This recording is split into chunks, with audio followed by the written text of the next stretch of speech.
The flight attendant rolled her eyes at the black passenger.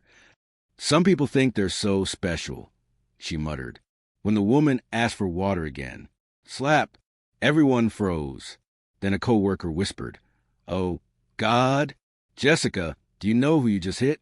Jessica Harris stood there, her hand still raised, breathing hard. Her face was twisted with anger and something else, something ugly that made the air feel thick and heavy. "How dare you speak to me like that?" Jessica shouted, her voice shaking. "I don't care who you think you are." Emily slowly turned her head back to face Jessica. Her dark eyes were calm, but there was something powerful behind them, like a storm waiting to break. She touched her cheek gently, feeling the sting. Around her neck hung a simple gold necklace, and on her wrist was a watch that cost more than most people's cars. But right now, none of that mattered. "You just made the biggest mistake of your life," Emily said quietly. Her voice was so soft that Jessica had to lean in to hear it. But those words, they carried weight. They carried power. Jessica's confidence flickered for just a second.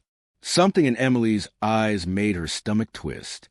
But she pushed the feeling away and crossed her arms. "Is that a threat?" Jessica sneered. "I've you thrown off this plane." "Security." That's when something strange happened. The other flight attendants, all 5 of them, rushed toward the commotion.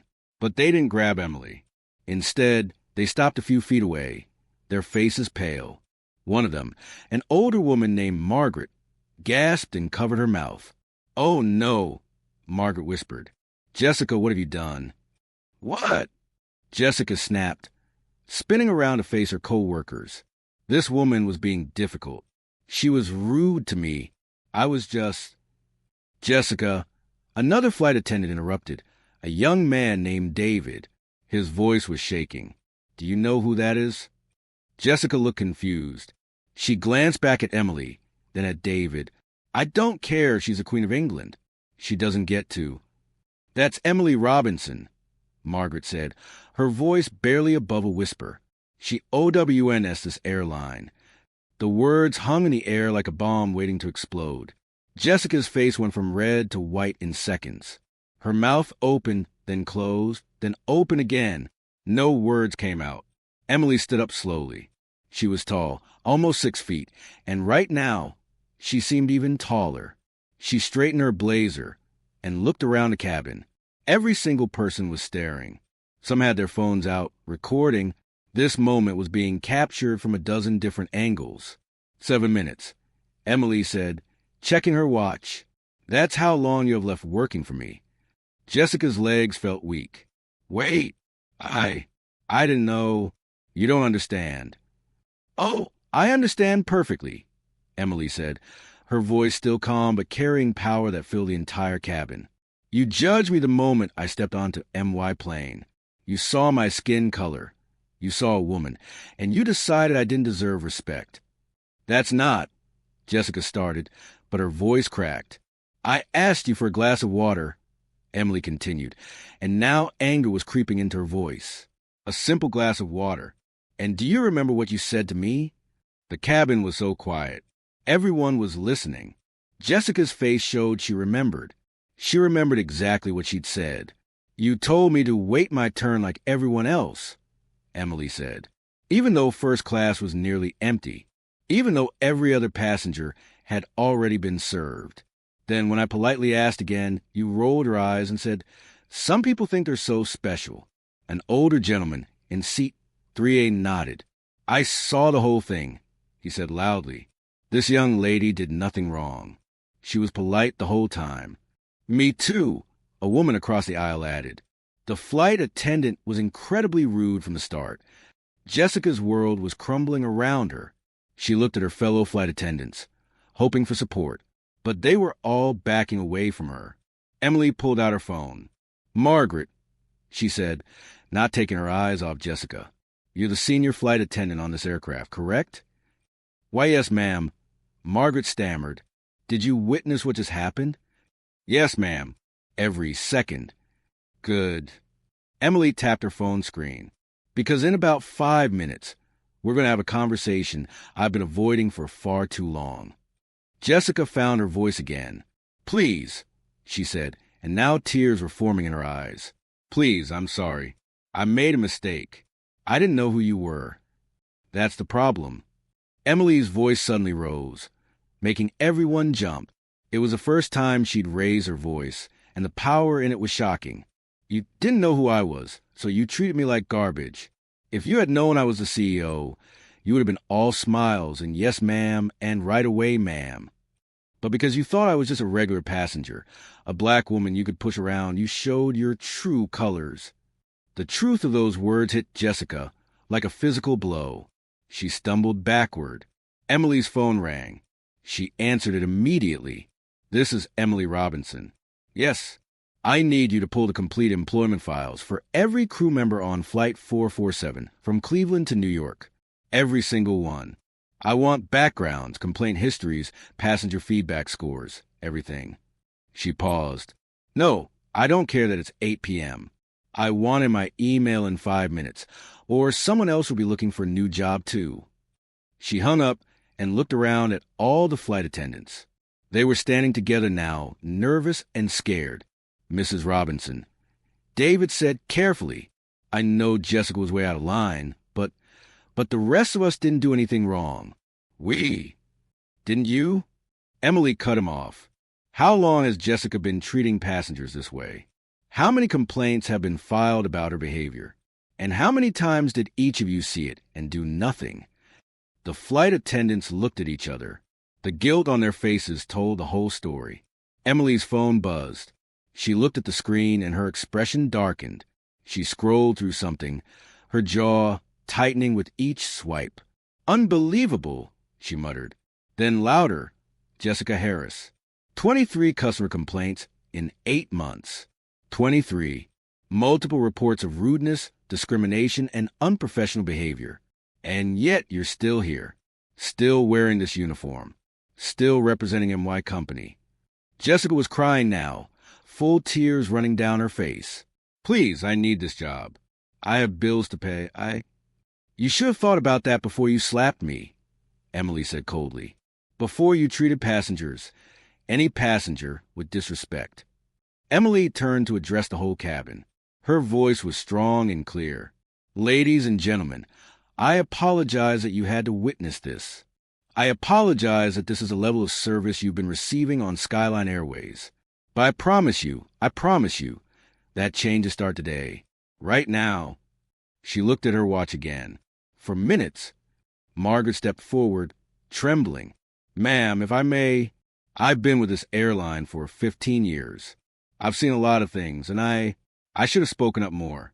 About Jessica, about other issues. I'm sorry. Emily studied her for a long moment. We'll talk.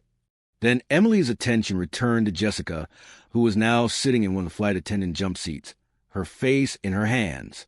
Do you want to know the real reason I'm on this flight? Emily asked. Nobody had asked, but everyone was dying to know. I received an anonymous letter 2 weeks ago.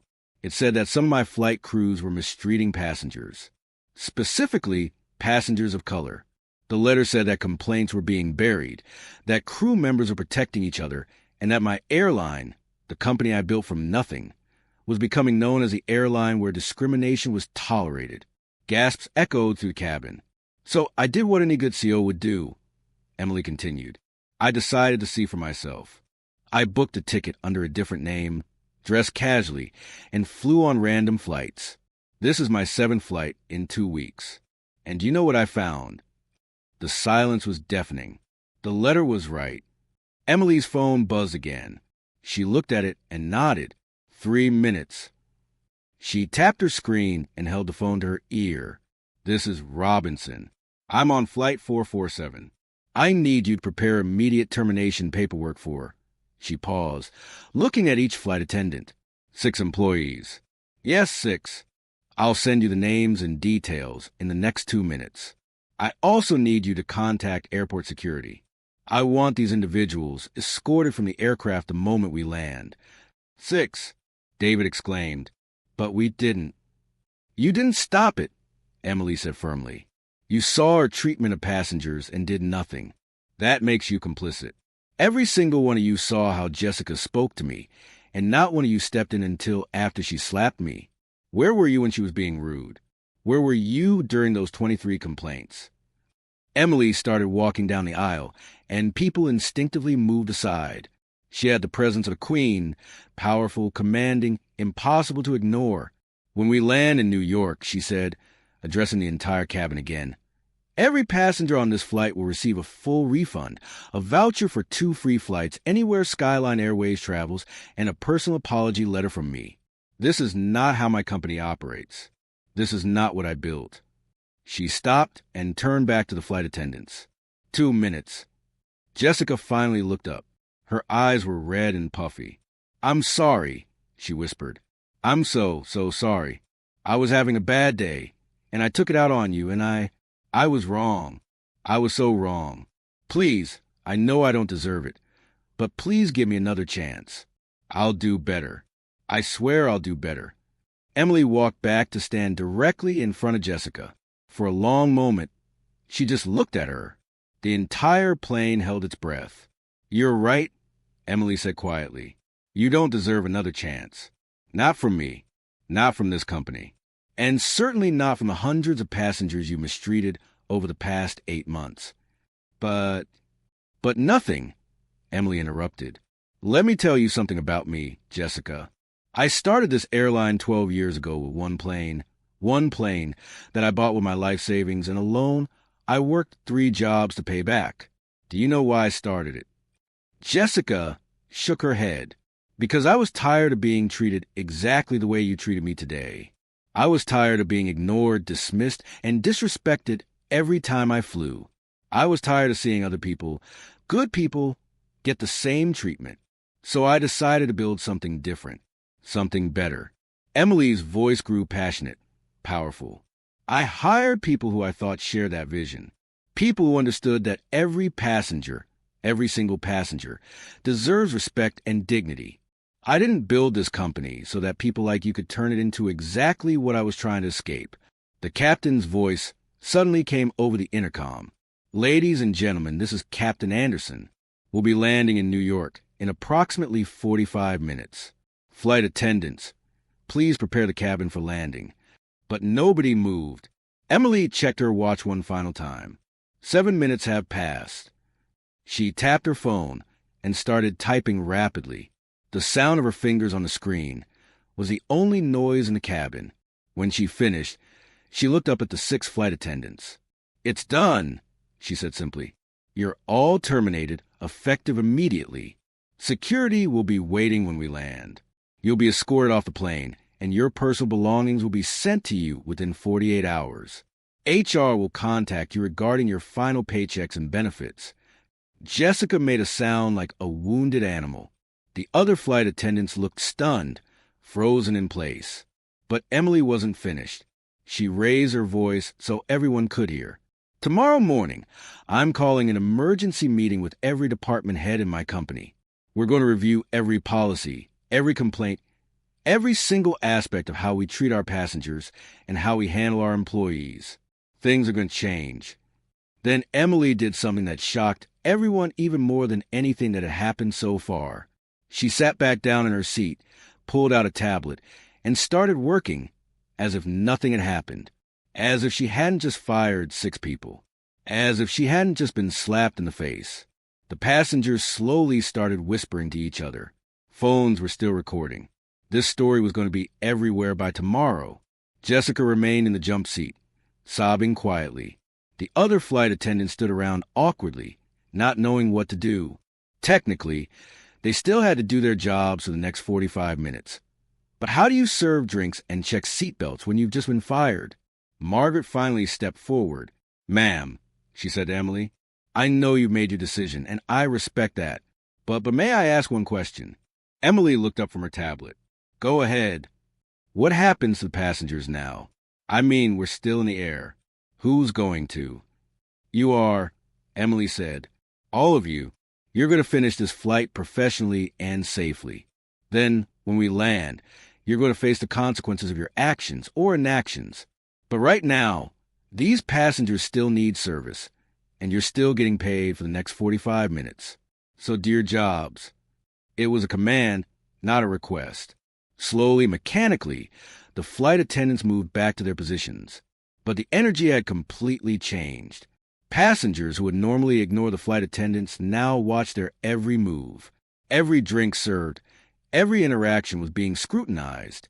Emily continued working on her tablet, but those sitting near her could see what she was typing. It was an email, a long, detailed email titled Emergency Company-Wide Reform, effective immediately. 10 minutes passed, then 20. The flight attendants went through their duties like robots, and Jessica never left her jump seat. Then something unexpected happened. A little girl, maybe 8 years old, walked up to Emily's seat. Her mother tried to call her back, but the girl ignored her. "Excuse me," the little girl said. Emily looked up and smiled, the first genuine smile anyone had seen from her since the incident. "Yes, sweetheart. Are you really the boss of this whole airplane?" "I am. I'm the boss of all the airplanes like this one." The little girl's eyes went wide. "Wow, that's so cool. My mom says girls like me can't be bosses of big things." Emily's expression softened even more. She closed her tablet and gave the little girl her full attention. "Well, your mom is wrong.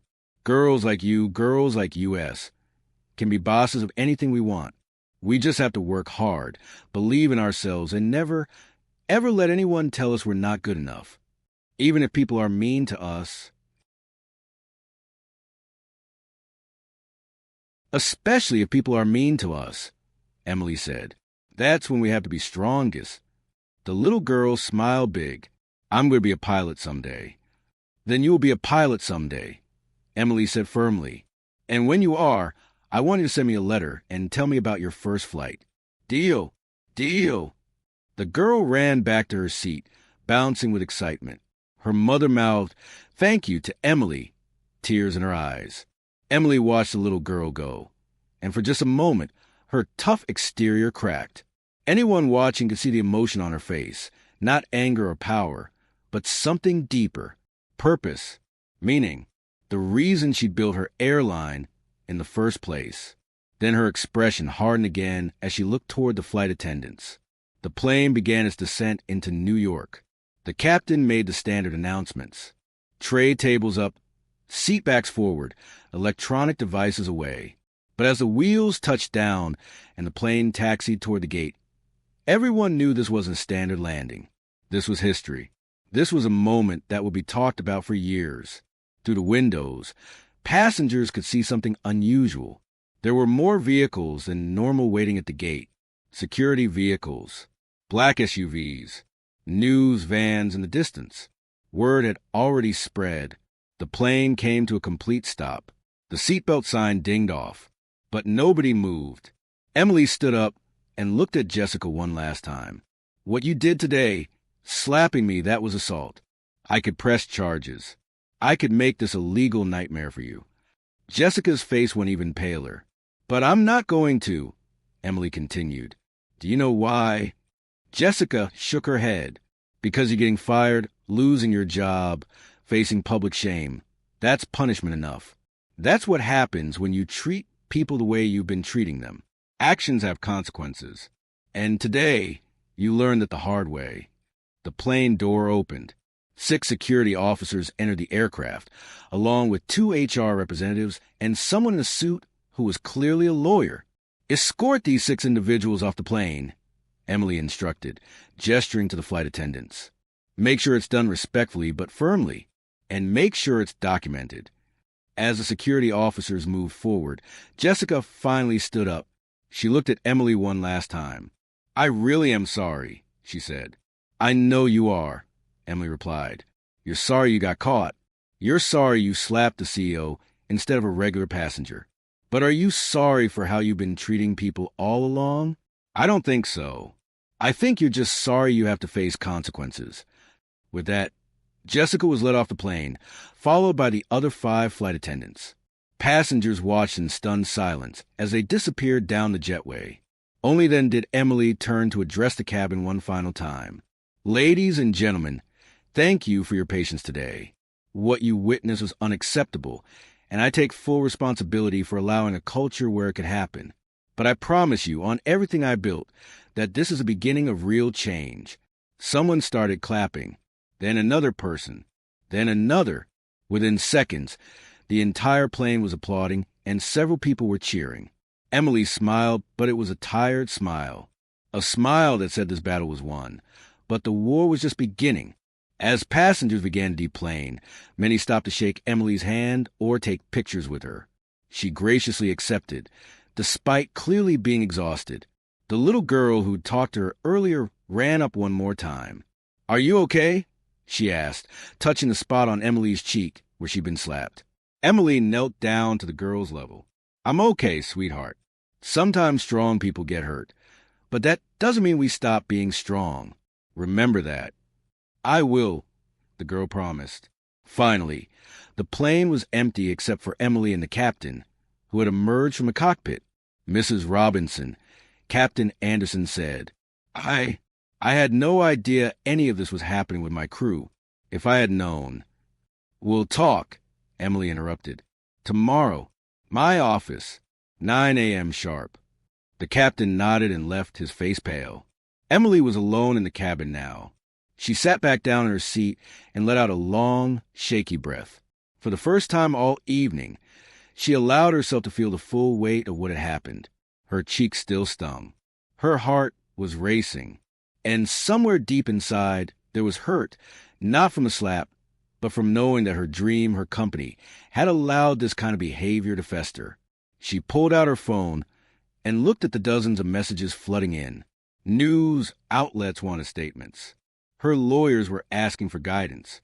Her staff was in a panic. But there was one message that stood out. It was from an unknown number. "I was the passenger on Flight 322 last month who complained about a flight attendant's racist behavior. My complaint was dismissed. Thank you for finally doing something. Thank you for proving that speaking up matters. You just restored my faith in humanity."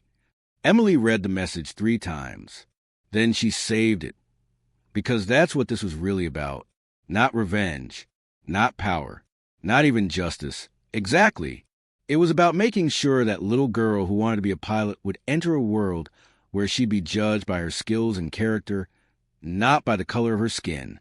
Emily stood up, grabbed her bag, and walked off her own plane.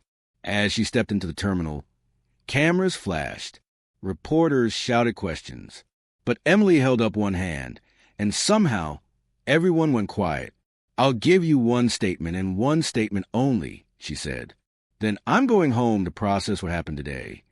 Every reporter leaned in, recorders extended. What happened on Flight 447 tonight was a symptom of a larger disease. A disease of complacency, of looking the other way, of allowing discrimination to exist in the shadows. But here's what I want everyone to understand. Change doesn't happen because we wish for it.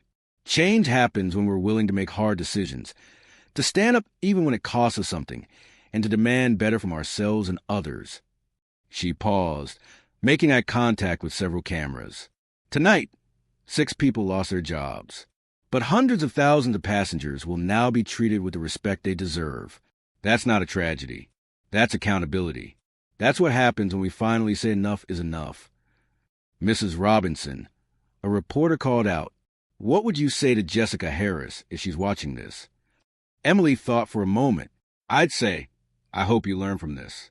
I hope you look deep inside yourself and figure out where that hatred comes from. And I hope that someday you become the kind of person who lifts others up instead of tearing them down. Because that's what we all should be doing. And to your company, your employees, I'd say get ready. Because tomorrow, we're rebuilding this airline from the ground up. And anyone who doesn't like it can find employment elsewhere." With that, Emily turned and walked away, her heels clicking against the terminal floor. Her security team fell in around her, creating a protective bubble as she headed toward the exit. Behind her, the questions continued, but she didn't answer them. She'd said what needed to be said. But as she climbed into her car and the door closed, shutting out the noise of the airport, Emily finally let her guard down. She leaned her head back against the seat and closed her eyes. Her phone buzzed. She almost ignored it, but something made her look. It was from Margaret, the senior flight attendant.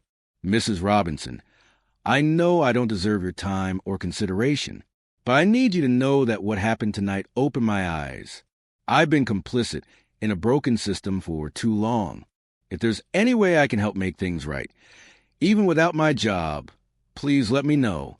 Some things are more important than a paycheck. You taught me that tonight." Emily stared at the message for a long time. Then she did something unexpected. She replied, "My office, tomorrow, 9 a.m. Bring ideas for how to fix this mess. If you're serious about change, prove it."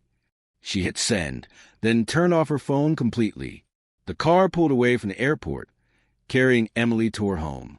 But her mind was already on tomorrow, on the meetings that would happen, on the policies that would change, on the message that would be sent throughout her entire company. What Jessica Harris didn't know when she slapped Emily Robinson was that she hadn't just struck a CEO. She lit a match that would burn down every broken system in the company. And from those ashes, something better would rise. At least, that's what Emily was determined to make happen. The real question was, would her employees rise with her, or would they fight against the changes that were coming? Only tomorrow would tell. But one thing was certain. Nothing would ever be the same again at Skyline Airways. If you believe and know one deserves to be treated like Emily was, hit that like button right now. Show the world that respect isn't optional, it's required. Subscribe if you stand against discrimination and want to see more stories about people who fight back against injustice with courage and dignity. Share this story with someone who needs to hear it, someone who's been mistreated, someone who needs to know that standing up for what's right matters. Comment below. Have you ever witnessed discrimination? Have you ever been discriminated against? What would you have done in Emily's position? Your story could inspire someone else to be brave. The morning sun barely broke through the clouds over Cleveland as Emily Robinson stood in front of her bathroom mirror, staring at her reflection. The red mark on her cheek had faded to a dull purple bruise. She touched it gently, wincing. The physical pain was nothing compared to the anger still burning in her chest. But today wasn't about anger. Today was about action. Emily had barely slept. She spent most of the night reading through files. Hundreds of them. Employee records, complaint logs, passenger feedback forms. What she discovered made her stomach turn. Jessica Harris wasn't an isolated problem. She was just the most obvious one. Emily's phone buzzed on the counter. A text from her assistant, Patricia. "They're all here. Conference room is packed. Some people look scared. Should I be worried?" Emily typed back, "Yes, everyone should be worried." She put on her navy blue power suit, the one she wore when she meant business. She tied her hair back tight, applied minimal makeup to cover bruise, and checked herself one final time. The woman in the mirror looked strong, powerful, unbreakable. Good. That's exactly who she needed to be today. Skyline Airways headquarters was a modern glass building in downtown Cleveland. Usually the atmosphere was relaxed, friendly. Employees laughed in the hallways. Music played softly in the break rooms. Not today. Today, the building felt like a funeral home. Emily walked to the main entrance at exactly 8:45 a.m. Every person she passed stopped talking mid-sentence. Some nodded respectfully. Others couldn't meet her eyes. Everyone had seen the videos. By midnight last night, footage from Flight 447 had gone viral. Millions of views. Thousands of comments. News stations had run the story on their morning broadcasts. CEO slapped by her own employee. The headline screamed. Airline executive fires entire crew after discrimination incident. When keeping it real goes wrong, flight attendant's career-ending mistake. Emily ignored it all. She had work to do. Patricia met her at the elevator, tablet in hand. She was a petite woman in her 50s. With gray-streaked hair and sharp eyes that missed nothing. "Good morning, Mrs. Robinson," Patricia said quietly. "I have coffee ready in your office. Strong, black, 3 sugars, just how you like it." "Thank you, Patricia. What's the temperature in the conference room?" "Freezing," Patricia replied. "Department heads are terrified. HR looks like they're about to pass out. Legal has already prepared 15 different documents for you to review. And Margaret Thompson, the flight attendant you texted last night, she's sitting outside your office, has been since 7 a.m. Emily raised an eyebrow. Is she now? They stepped into the elevator. As the doors closed, Patricia continued. Also, you have 63 interview requests from media outlets. The mayor's office called. 3 senators want to speak with you. And she paused.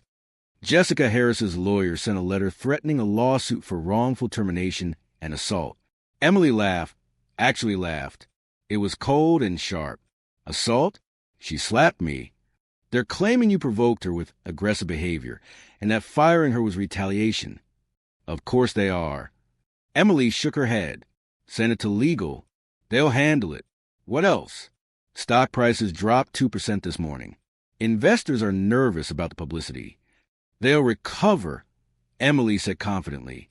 Once we fix this mess and show the world we're serious about change, they'll more than recover. The elevator dinged. 9th floor.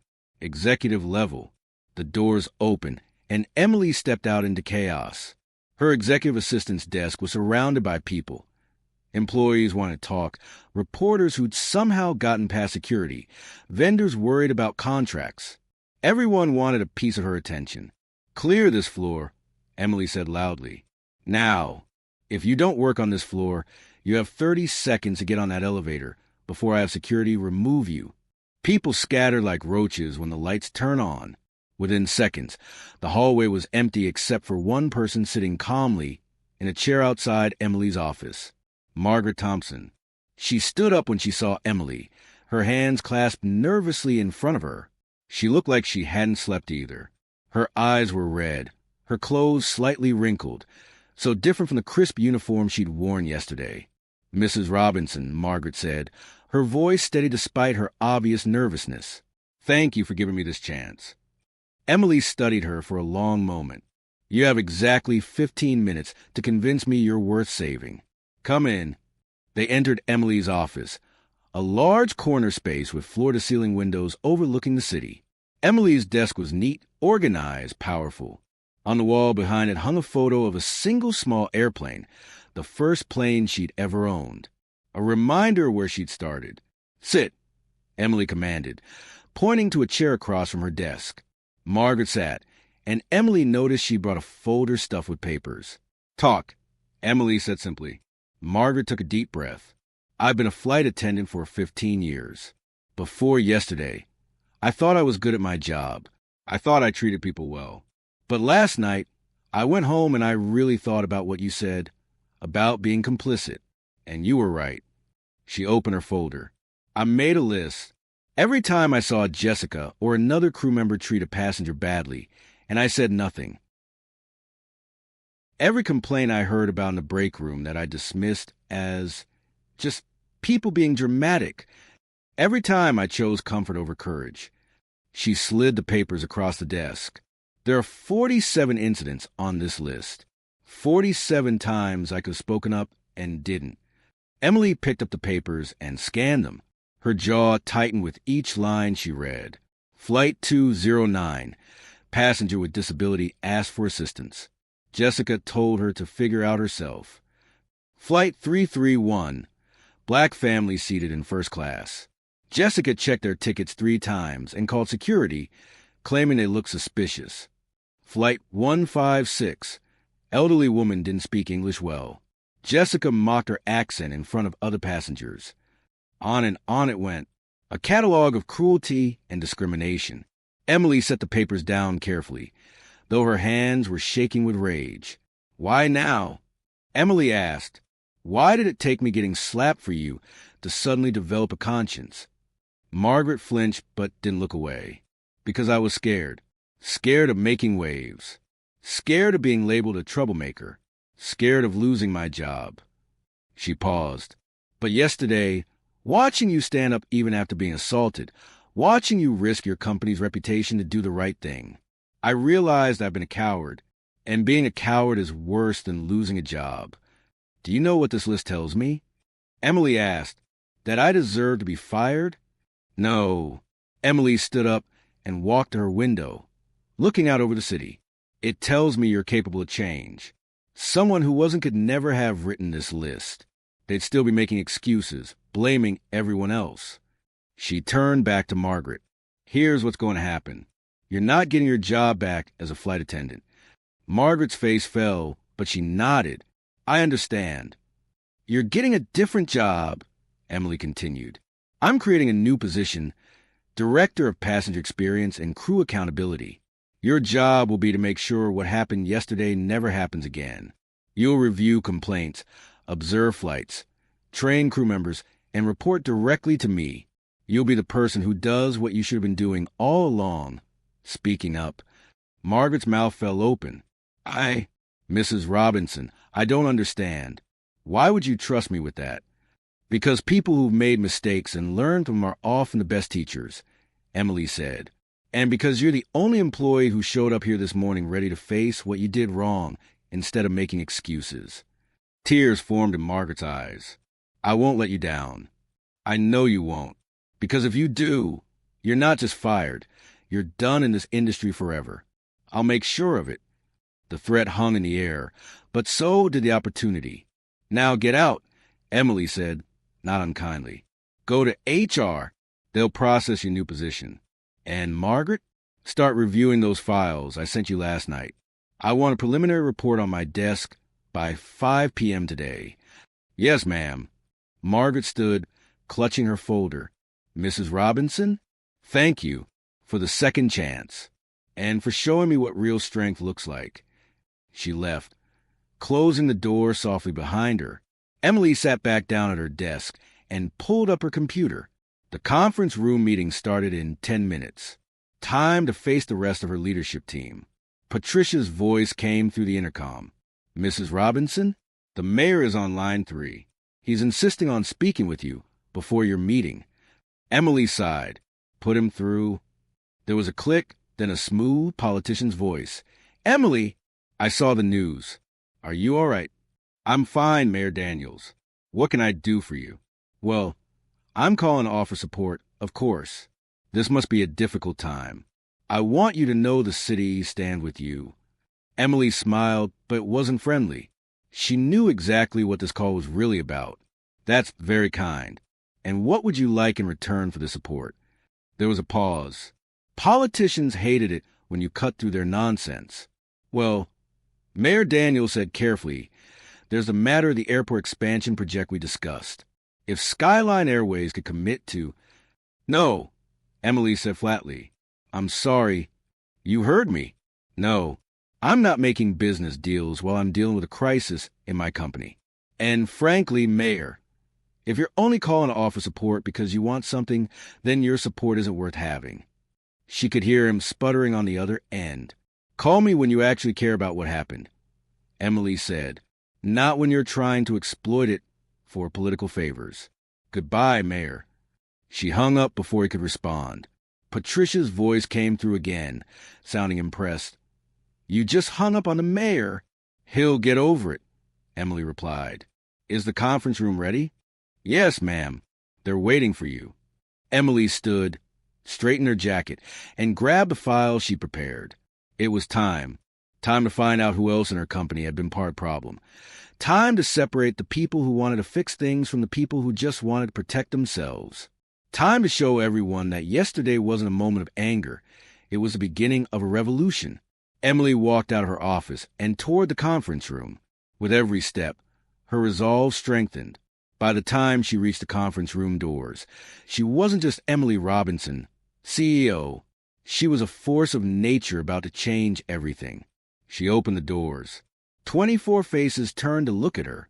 Department heads, managers, HR directors, legal advisors. The people who ran her company day to day.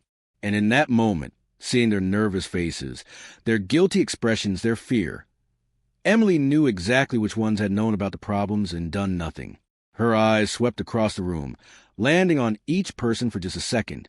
That was all it took. She knew who was going to survive this meeting, and who wasn't. Good morning, Emily said, her voice calm but carrying enough power to make the windows vibrate. Let's talk about how we're going to burn this broken system to the ground and build something better. She closed the doors behind her with a definitive click. The reckoning had truly begun. Emily walked to the head of the conference table and didn't sit down. Standing made her taller, more powerful. She wanted everyone to feel the weight of this moment. The conference room was silent except for the hum of the air conditioning and the nervous shuffling of papers. "Before we begin," Emily said, placing her tablet on the table, "I want everyone to look at something." She tapped the screen, and the large TV on the wall flickered to life. A video started playing. Footage from Flight 447. The angle was from a passenger's phone, showing everything. Jessica's rudeness. Emily asking politely for water. Jessica's eye roll. The escalation. And finally, the slap. Everyone in the room had already seen it, but watching it again, here, in front of the CEO with the bruise still visible on her face, made it feel different, more real, more damning. When the video ended, Emily let the silence stretch for a full 30 seconds. 20 million views, she finally said, in less than 12 hours. 20 million people watched one of my employees assault me on my own aircraft. Do you know what the top comment was? Nobody answered. Emily read from her tablet. "I'm not surprised. I flew Skyline Airways last year, and the crew was incredibly rude to my family. We're Hispanic, and they treated us like criminals the entire flight. I filed a complaint and never heard back." She swiped to another comment. "My elderly mother uses a wheelchair. Skyline Airways crew members made her feel like a burden. She cried the whole flight home." Another swipe. "I'm a pilot for another airline, and we call Skyline Airways the Unfriendly Skies. It's known in the industry that they have culture problems." Emily looked up from her tablet. Known in the industry. Known. Which means everyone knew, except apparently the person who owns the company. Robert Chun, the chief operating officer, cleared his throat. He was a middle-aged man with graying hair and an expensive suit. "Mrs. Robinson, with all due respect, every airline gets complaints. You can't judge an entire company based on internet comments and one isolated incident." Isolated. Emily's voice cracked like thunder. Robert actually jumped in his seat. "You think this was isolated?" She pressed another button on her tablet. A spreadsheet appeared on the TV screen. Rows and rows of data. "This is every complaint filed against Skyline Airways crew members in the past 2 years." Emily said, 3,247 complaints. "Do you know how many were seriously investigated?" The room was silent. "Guess," Emily commanded. "I don't," Robert started. "Guess." "Maybe half." Emily laughed bitterly. 93. Less than 3%. The rest were marked as resolved or passenger error or my personal favorite. Insufficient evidence to proceed. She zoomed in on a section of the spreadsheet. Here's another fun fact. Complaints involving accusations of racial discrimination, 412. Number actually investigated, 7. Sarah Mitchell, the head of human resources, spoke up. She was a woman in her 40s with sharp features and perfectly styled blonde hair. "Mrs. Robinson, we have protocols in place. Every complaint goes through a review process." "The review process run by whom?" Emily interrupted. Sarah hesitated. "The department supervisors review complaints about their own team members. So the people being complained about are the ones deciding if the complaints are valid?" "Well, when you put it that way, there's no other way to put it, Sarah." Emily's frustration was showing now. "We created a system where the foxes guard the henhouse, and we're surprised that chickens keep disappearing." She pulled up another document. "Let me tell you about Jessica Harris's complaint history. 23 complaints in 8 months. Do you know what her supervisor wrote in her last performance review?" Emily read from the screen. "Jessica is a dedicated employee who takes her job seriously. While she has received some passenger complaints, this is normal for customer-facing positions. Recommend continuation of employment." "Normal," Emily repeated. 23 complaints is normal? Thomas Wright, the chief financial officer, tried a different approach. He was a tall black man with glasses and a quiet demeanor. "Mrs. Robinson, I understand you're upset, rightfully so, but we need to consider the financial implications here. Firing 6 crew members in one night, potentially firing more, creating new positions, overhauling our complaint system. This is going to cost millions. The board is already concerned about. The board, Emily said slowly, dangerously, can take the concerns and... She stopped herself, took a breath. Thomas, let me explain something to you. Do you know what's going to cost more than millions? A discrimination lawsuit. A class action lawsuit from passengers who were mistreated. A Department of Transportation investigation. Loss of our operating licenses. Shall I go on? Thomas sat back in his chair, properly chastened.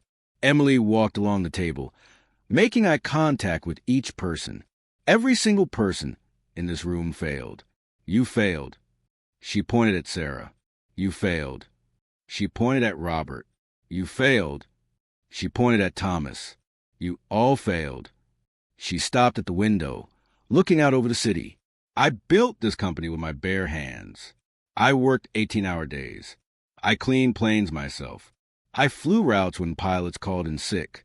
I answered customer service calls at midnight. Do you know why?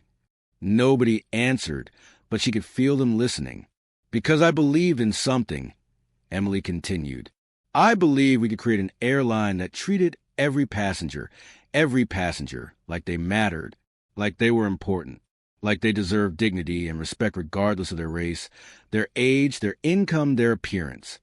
She turned back to face them.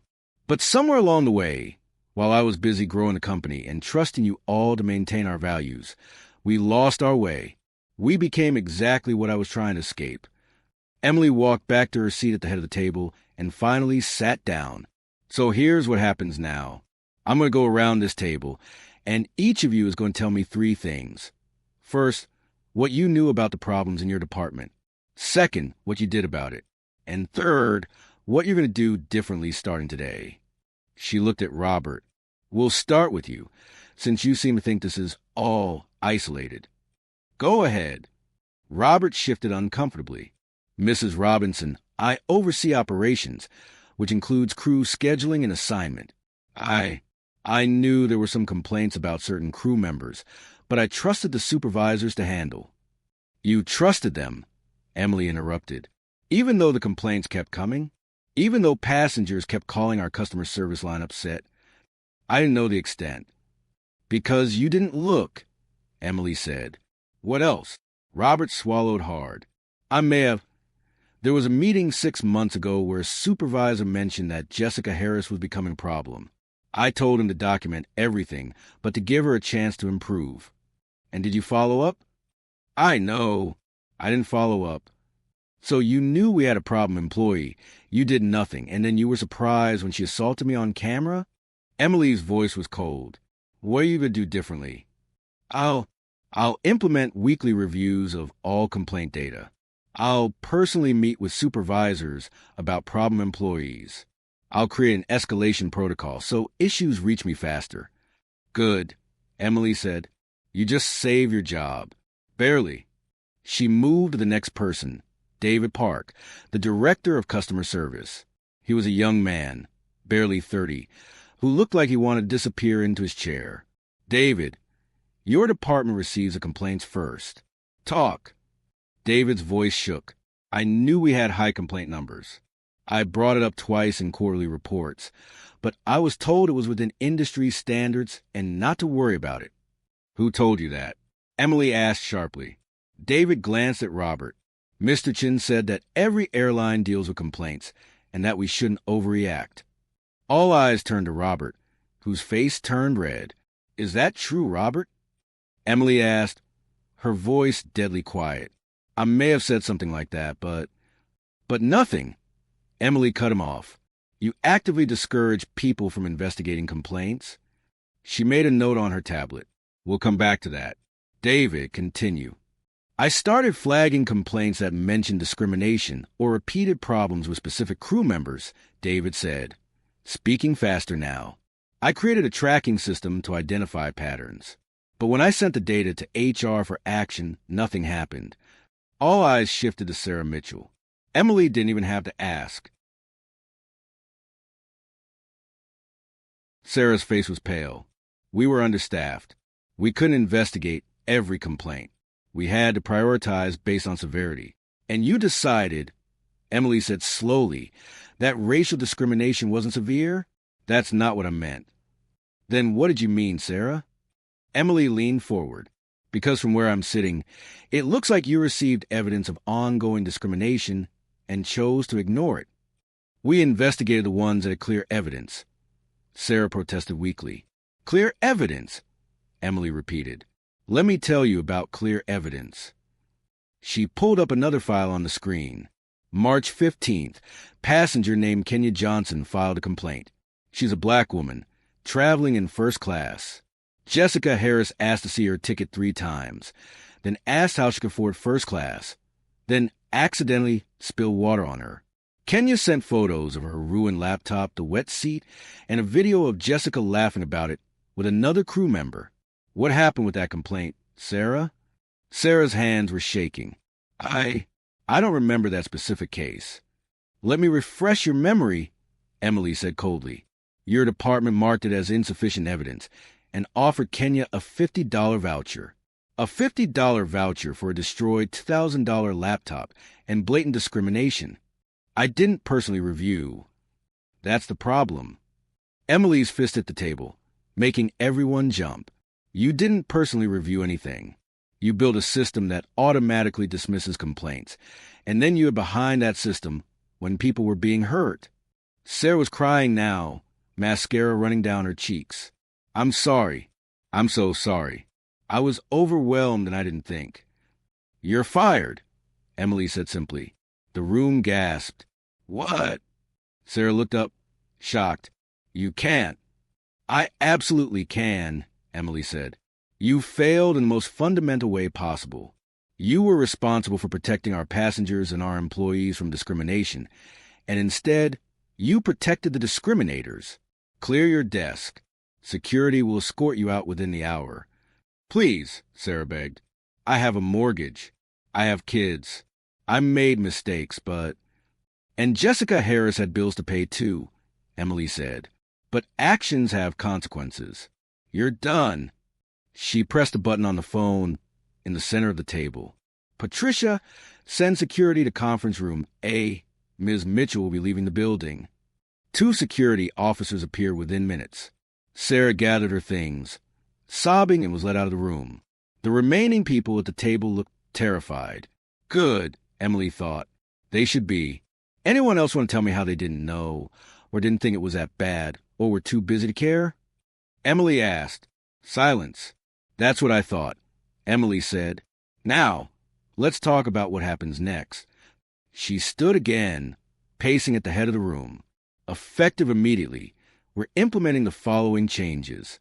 First, all crew members will undergo mandatory anti-discrimination and sensitivity training. Not the online, click through the slides nonsense.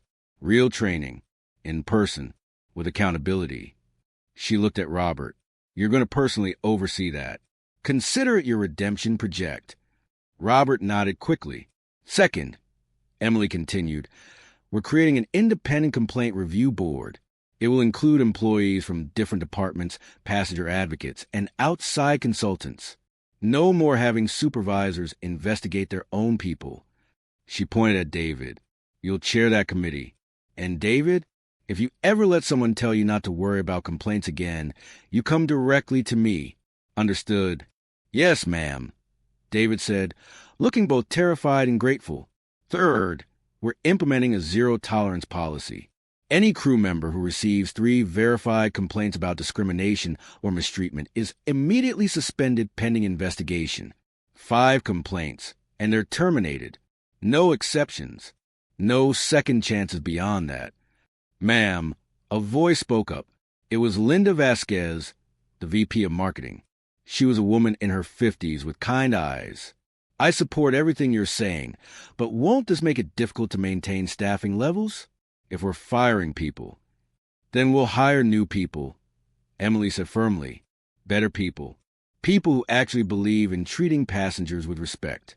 And let me be clear, I would rather fly every plane half-staffed with good people than fully staffed with people like Jessica Harris.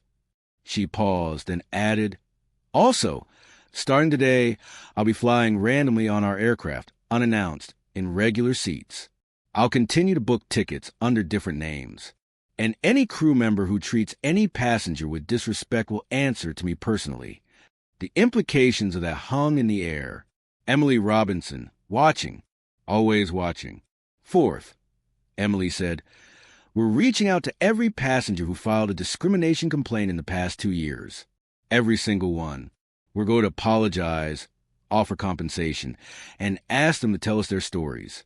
Those stories will be used to train our staff on exactly what not to do. The legal costs alone, Thomas started, will be less than a lawsuit. Emily finished. Do it. She walked back to her seat, but didn't sit. Here's the bottom line, everyone. We're going to fix this company, or I'm going to burn it down and start over. Those are the only two options. There is no middle ground. There is no, let's make some small changes and hope it blows over. Emily's voice grew passionate, powerful. My grandmother was a maid who cleaned white people's houses in Alabama in the 1960s. She was treated like she was invisible, like she didn't matter, like she was less than human. When I started this airline, I made myself a promise. Nobody would ever feel that way on one of my planes. Her voice broke slightly, but she pushed through. Yesterday, I broke that promise. I allowed a culture where people could feel that way, where they did feel that way. And it stops now, today, this minute. She looked around the room at each face.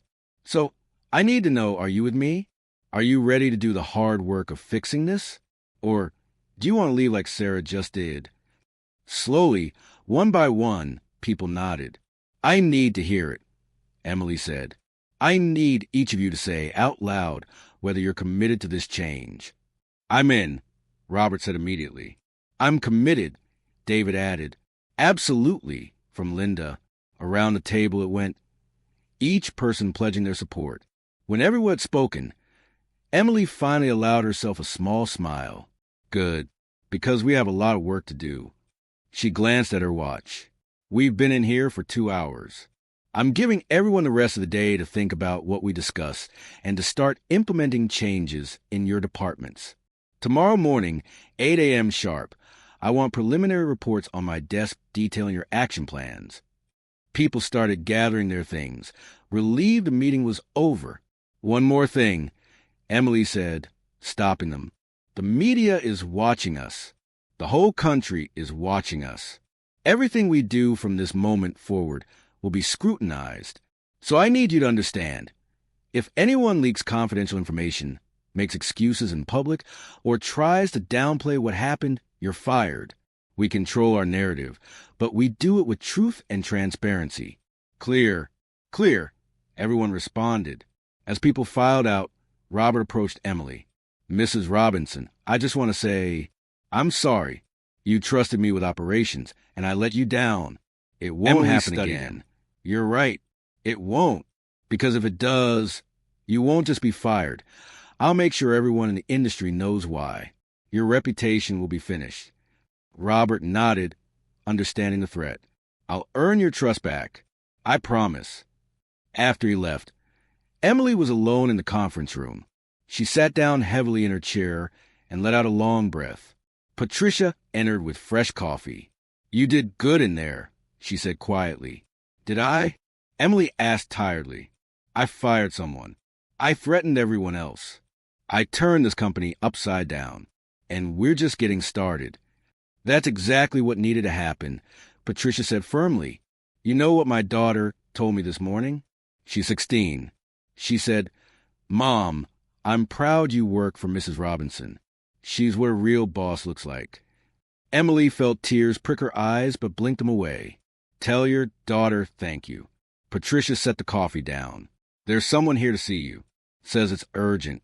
A lawyer, but not Jessica's lawyer. Someone else. Who? Kenya Johnson's lawyer. The woman with the laptop? She wants to talk to you. Emily's stomach dropped. This was it. The lawsuit she'd been expecting. Send her in, Emily said, straightening in her chair. A woman entered, professional, early 40s, carrying a briefcase. She extended her hand. Mrs. Robinson, I'm attorney Michelle Davis. I represent Kenya Johnson. I figured this was coming, Emily said, shaking her hand. I assume you're here to discuss a lawsuit? Michelle smiled slightly. Actually, no. I'm here to tell you that Kenya watched what happened yesterday, and she wants a help.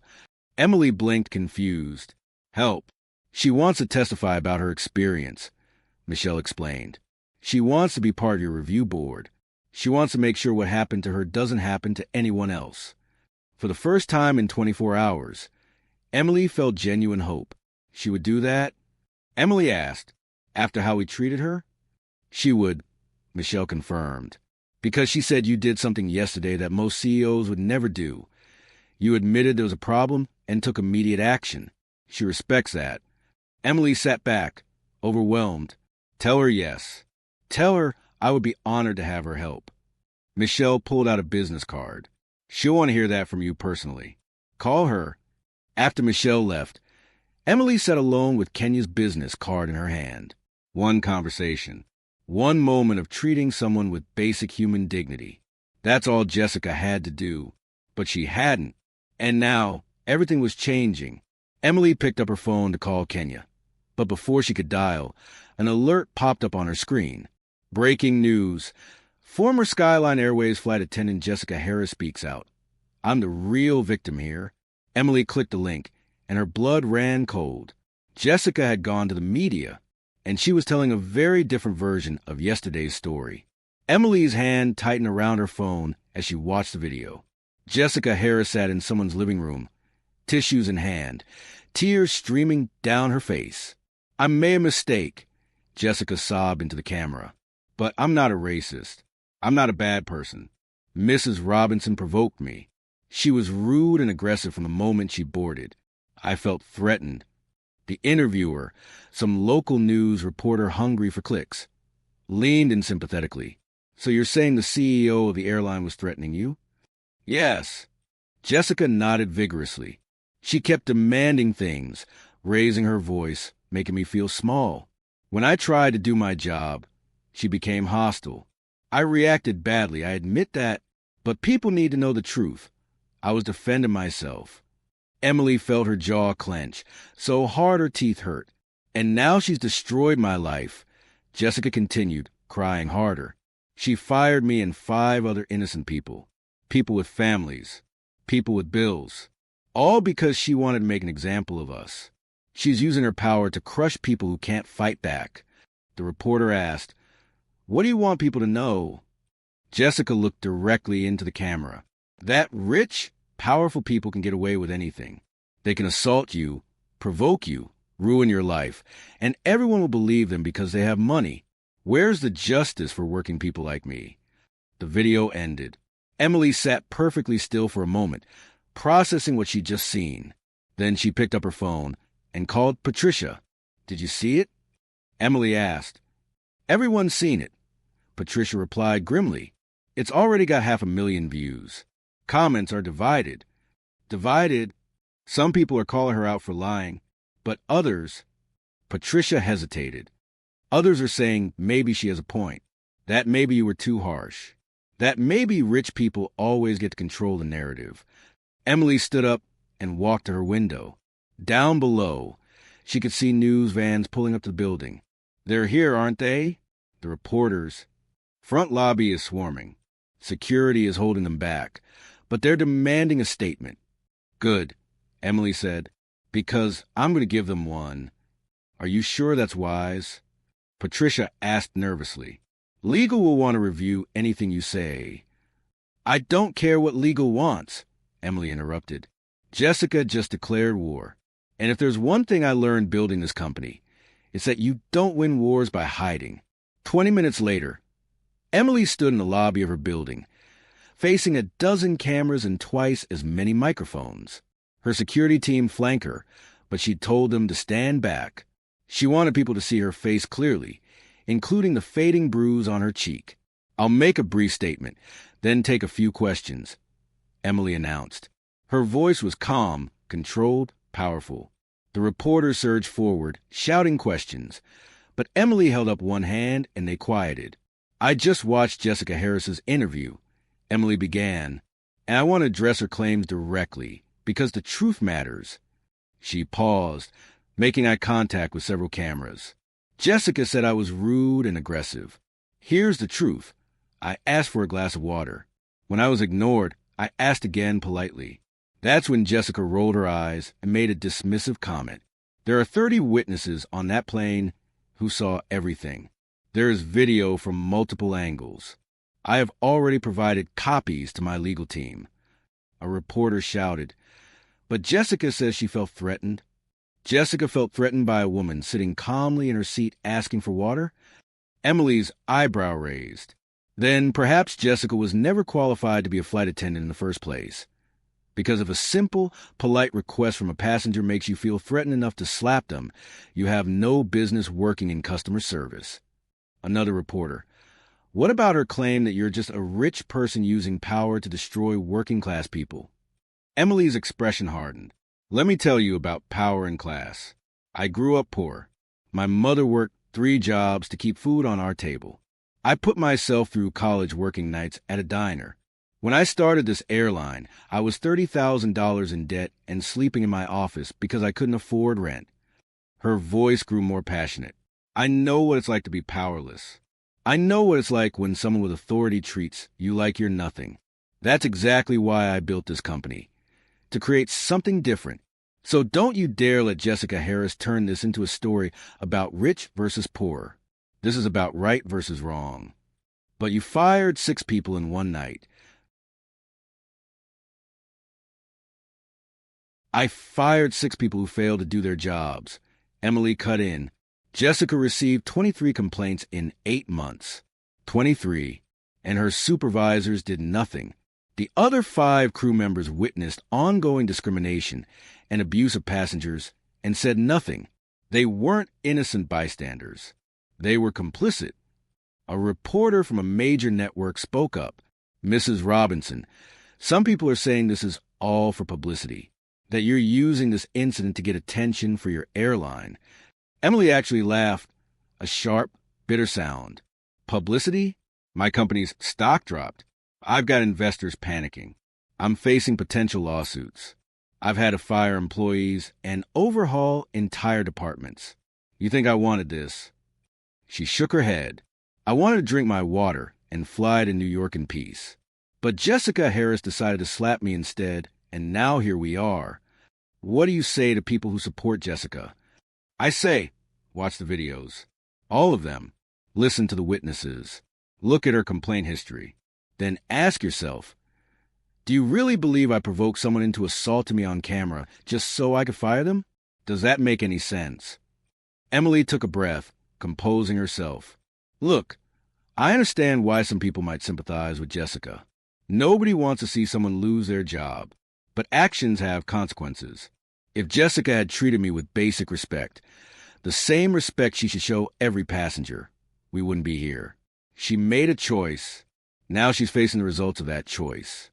Final question. A young reporter called out. What message do you have for your employees who are scared right now? Emily softened slightly.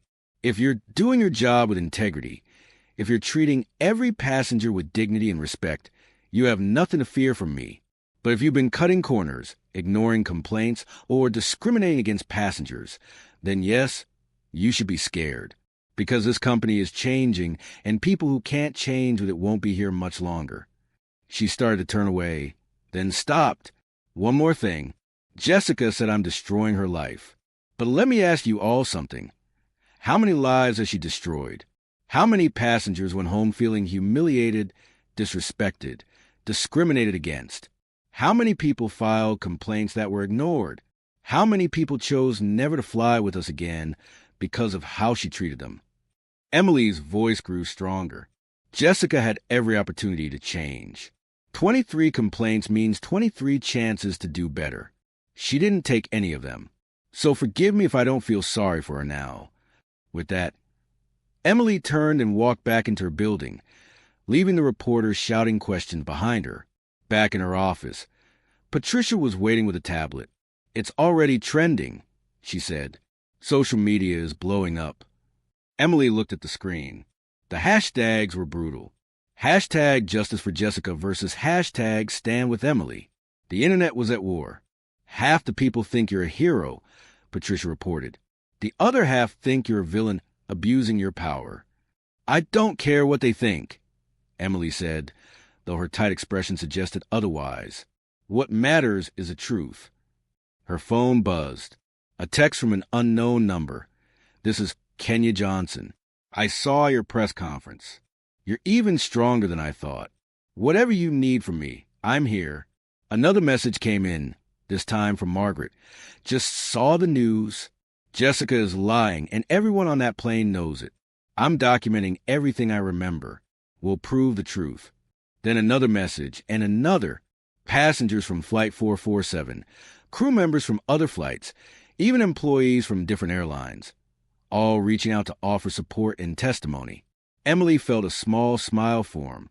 Patricia, start collecting all of these messages. Every statement, every offer of testimony.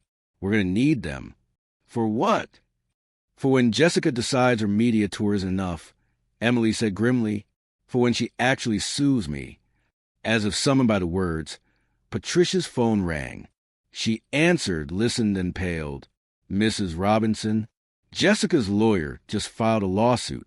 Wrongful termination, defamation, and assault. They're asking for $5 million. Emily didn't even blink. Good. Good. Yes, good, Emily said, a dangerous smile spreading across her face. Because now we go to discovery. Now we subpoena all her employment records, all her communications, all the complaints. Now everything comes out in the open. She sat down at her computer and started typing furiously. Patricia, set up a meeting with legal for 1 hour from now. Also, contact every passenger who was on Flight 447. I want witness statements by tomorrow. And get me the contact information for every person who filed a complaint about Jessica. I'm calling each one personally. Mrs. Robinson, that's over 20 people. Then I better start now, Emily said without looking up. Patricia watched her boss work, admiration mixing with concern. You know this is going to get worse before it gets better, right? I know, Emily replied, still typing.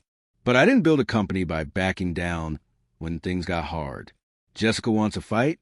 Fine, we'll fight. And when this is over, everyone will know exactly who was telling the truth. Her computer pinged. An email from her lawyer with the subject line, Lawsuit details urgent. Emily opened it and began reading. With each paragraph, her expression grew more determined. Jessica Harris thought she could control the narrative by going to the media and playing the victim. She thought wrong. Because Emily Robinson had something Jessica didn't have. The truth, the evidence, and the will to see this through to the end. No matter how ugly it got. If you believe truth always wins over lies, smash that like button. Show Jessica and people like her that playing the victim doesn't work when the evidence is against you. Subscribe if you want to see how this legal battle unfolds. Because this story is far from over, and you won't want to miss what happens next. Share this with someone who's ever been falsely accused of something they didn't do. Let them know they're not alone, and that standing up for the truth is worth the fight. Comment. Have you ever been in a situation where someone lied about you? How did you handle it? Your story might help someone else going through the same thing right now. 6 weeks later, Emily sat in a federal courthouse in downtown Cleveland. The mahogany walls and high ceilings made everything feel heavy, serious, real. Jessica Harris sat across the aisle with her lawyer, carefully dressed in a modest blue dress, hair pulled back, barely any makeup. She looked small, vulnerable, exactly what her legal team wanted. Emily wore her power suit, the same navy one from that morning 6 weeks ago. She looked exactly like what she was. A CEO who had nothing to hide. The courtroom was packed. Reporters filled the back rows. News cameras waited outside, banned from filming inside, but ready to capture every moment of the breaks. Judge Martha Henderson entered, and everyone stood. She was a black woman in her 60s with sharp eyes that missed nothing. Be seated, Judge Henderson said, settling into her chair. We're here for the preliminary hearing in Harris versus Robinson and Skyline Airways. I've reviewed the filings from both sides. She looked over her glasses at Jessica's lawyer, a smooth-talking man named Richard Bradford. Mr. Bradford, your client is alleging wrongful termination, defamation, and assault. That's quite a list. I hope you have evidence to support it. We do, Your Honor, Richard said confidently. Ms. Harris was subjected to a hostile work environment, provoked by Mrs. Robinson, and then fired without due process when she reacted to feeling threatened. Judge Henderson turned to Emily's lawyer, a fierce woman named Carmen Rodriguez. Ms. Rodriguez? Your Honor, we have video evidence, 30 eyewitness testimonies, and Ms. Harris's own employment records showing a pattern of misconduct. This case should be dismissed immediately. We'll see about that, Judge Henderson said. Mr. Bradford, call your first witness. Richard stood. We called Jessica Harris to the stand. Jessica walked to the witness box, placed her hand on the Bible. She swore to tell the truth, though Emily noticed her hand was shaking. Ms. Harris, Richard began gently, can you describe what happened on Flight 447? Jessica took a breath, and Emily saw her slip into performance she'd been practicing. I was doing my job, serving passengers in first class. Mrs. Robinson boarded late and was immediately demanding. She snapped her fingers at me, raised her voice, called me incompetent when I didn't bring her water immediately. Lies. All lies. I tried to stay professional, Jessica continued, dabbing at her eyes with a tissue. But she kept pushing. She said things like, "Do you know who I am? And you'll regret this." I felt intimidated. When I finally brought her the water, she threw it at me. More lies. I was wet, embarrassed, and scared, Jessica said, crying now. I reacted badly. I shouldn't have slapped her, but I felt threatened and I panicked. Then she revealed who she was and destroyed my career as punishment. Richard nodded sympathetically. And in the 6 weeks since, how has this affected your life? I can't find work, Jessica sobbed. Everyone knows my face from the videos. I've had to move back in with my parents. I have panic attacks. My reputation is destroyed. All because I had one bad moment with someone who has all the power. Thank you, Ms. Harris, Richard said, sitting down. Your witness, Ms. Rodriguez. Carmen stood up slowly, like a predator approaching prey. Ms. Harris, you said Mrs. Robinson snapped her fingers at you? Yes. And raised her voice? Yes. Interesting. Carmen walked to a table and picked up a tablet. Your Honor, I'd like to play Exhibit A, video footage from passenger Marcus Thompson, seat 2C. The courtroom screen lit up. Everyone watched as Emily boarded the plane, smiled politely at Jessica, and sat down. No snapping fingers. No raised voice. Just a woman taking her seat. 5 minutes later, Emily politely raised her hand. Excuse me, can I get a glass of water when you have a moment? Jessica rolled her eyes, clearly visible on camera, and walked past without responding. The courtroom murmured. Carmen paused the video. Ms. Harris, where's a finger snapping in that video? Jessica's face paled. That's not the whole interaction. You're right, it's not. Carmen played more footage. Emily asking again, politely. Jessica making the dismissive comment. Emily remaining calm the entire time. Ms. Harris, you also claim Mrs. Robinson threw water at you. Let me show you Exhibit B. Another angle, another video. This one showed the moment of the slap. Clearly, Emily sitting calmly. Jessica approaching. The slap, no water throwing. Just assault, caught on camera from 3 different angles. The courtroom was silent. Ms. Harris, Carmen said coldly, you lied under oath about what happened on that plane, didn't you? My memory of the event. Your memory? Carmen's voice rose. Or did you create a story you thought would make you sympathetic? A story where the rich black woman was the aggressor, and you were just a poor victim defending herself. Objection. Richard jumped up. Counsel is badgering the witness. Overruled, Judge Henderson said, leaning forward with interest. I want to hear this. Answer the question, Ms. Harris. Jessica looked trapped. I may have remembered things differently. You mean you lied, Carmen said flatly. Let's talk about something else. You claimed this was one bad moment, but you received 23 complaints in 8 months, correct? Those complaints were exaggerated. Were they? Carmen pulled out a thick folder. Let me read from a few. March 15th. Flight attendant Jessica Harris made racially insensitive comments and deliberately spilled water on my laptop. April 3rd. MS Harris was rude and dismissive to my elderly mother who uses a wheelchair. May 22nd. She checked my tickets 3 times and called security because she didn't believe I belonged in first class. I'm a black doctor. Carmen kept reading, complaint after complaint, each one worse than the last. 23 complaints, Ms. Harris. 23 people whose lives you made miserable. Were they all lying? Jessica's tears had stopped. Now she just looked angry. They were oversensitive. Oversensitive. Carmen's voice filled the courtroom. A woman whose laptop you destroyed was oversensitive?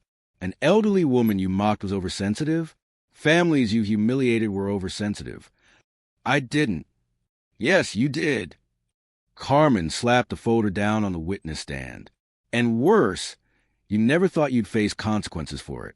You thought you could keep treating passengers like garbage because you'd gotten away with it for months. Until you made one critical mistake. You slapped your boss. The courtroom erupted in whispers. Judge Henderson banged her gavel. Order. Carmen wasn't finished. Ms. Harris, isn't it true that you've made racist comments about passengers to your co-workers? No. Really? Carmen pulled out her phone. Your Honor, I have text messages from Ms. Harris to her co-worker David Chun. May I approach? Judge Henderson nodded. Carmen showed the judge the phone, and Judge Henderson's expression darkened. Read them aloud, Ms. Rodriguez. Carmen read.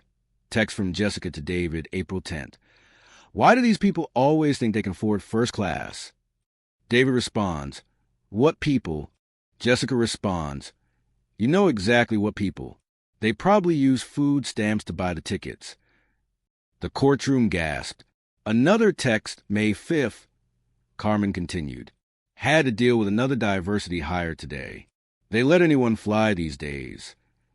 Jessica's face was red now, whether from shame or anger. Emily couldn't tell. Ms. Harris, Carmen said, you're not a victim. You're exactly what Mrs. Robinson said you were. Someone who abused her position to mistreat passengers, particularly passengers of color. And when you finally face consequences, you try to play the race card in reverse, painting yourself as a victim of a powerful black woman. Isn't that the truth? Jessica was crying again, but these weren't sympathetic tears. These were tears of rage and humiliation. You don't understand what it's like. She gets everything handed to her because she's the CEO. She can do whatever she wants. She built that company from nothing. Carmen shot back. What have you built beside a record of complaints and racism? Objection. Richard was on his feet again. This is harassment. Sustained, Judge Henderson said, but her tone suggested she agreed with Carmen. Ms. Rodriguez, do you have more questions for this witness? Just one, Your Honor. Carmen turned back to Jessica. Ms. Harris, in the 6 weeks since this incident, have you once, even once, genuinely apologized to Mrs. Robinson for hitting her? Jessica's mouth opened, then closed. I'll take that as a no, Carmen said. No further questions. Jessica left the witness stand looking destroyed. Her carefully crafted victim story had crumbled under the weight of evidence. Mr. Bradford, Judge Henderson said, do you have other witnesses? Richard looked at his notes, then at Jessica, then back at the judge. Emily could see the calculation happening. He knew his case was falling apart. Your Honor, may I have a moment to consult with my client? 5 minutes. Judge Henderson agreed. Richard and Jessica huddled in the corner, whispering urgently. Emily watched as Jessica shook her head repeatedly, her voice rising enough that people could hear, not giving up, and make her pay. But Richard was a good lawyer. He knew a losing case when he saw one. When they returned, Richard stood. Your Honor, my client wishes to withdraw the lawsuit. The courtroom exploded. Reporters frantically typed on their phones. People shouted questions. Judge Henderson banged her gavel repeatedly.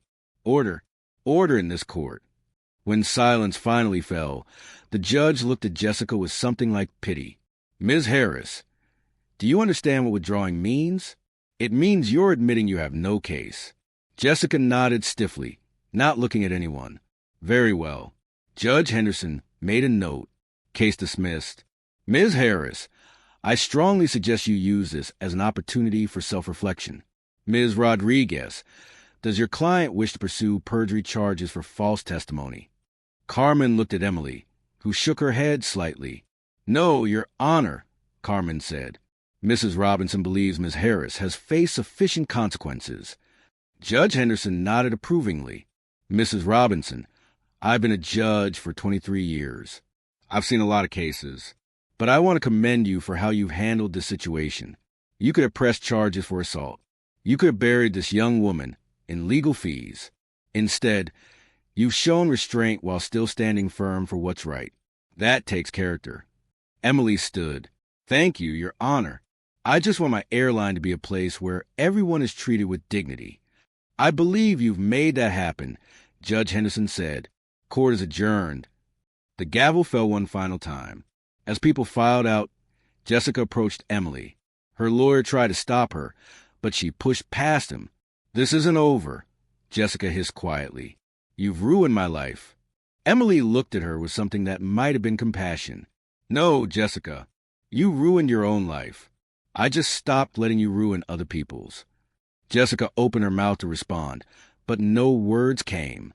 Instead, she turned and rushed out of the courtroom, her lawyer chasing after her. Kenya Johnson, who'd been sitting in the gallery, approached Emily. "You did good," she said simply. "Thank you for being here," Emily replied. "Always." Kenya smiled. "By the way, the review board is working better than I expected. We've already identified 3 more crew members who needed additional training." "Good," Emily said. "That's exactly what we need." Margaret approached next. "Mrs. Robinson, the new training program is rolling out next week. Every crew member is participating. How are they taking it?" "Some resistance," Margaret admitted, "but most people are actually relieved. They were tired of the old culture, too." Emily felt something settle in her chest. Not quite peace, but close. "Good. Keep me updated." As Emily left the courthouse, reporters swarmed. But this time their questions were different. "Mrs. Robinson, how does it feel to have the lawsuit dismissed?" "Vindicated." Emily answered simply. "What's next for Skyline Airways?" "We keep doing the work," Emily said. "Real change doesn't happen in courtrooms. It happens every day, on every flight, with every interaction. We're committed to that. Do you have a message for Jessica Harris?" Emily paused, considering. "I hope she learns and grows from this. Everyone deserves a chance at redemption, but they have to do the work to earn it." With that, Emily climbed into her car. As they drove away from the courthouse, Patricia, who'd been quiet until now, finally spoke. "You know this will be headline news within the hour, right?" "I know," Emily said. "Stock prices will probably recover." "Probably." "You've changed the entire airline industry's conversation about discrimination and accountability." Emily looked out the window at the city passing by.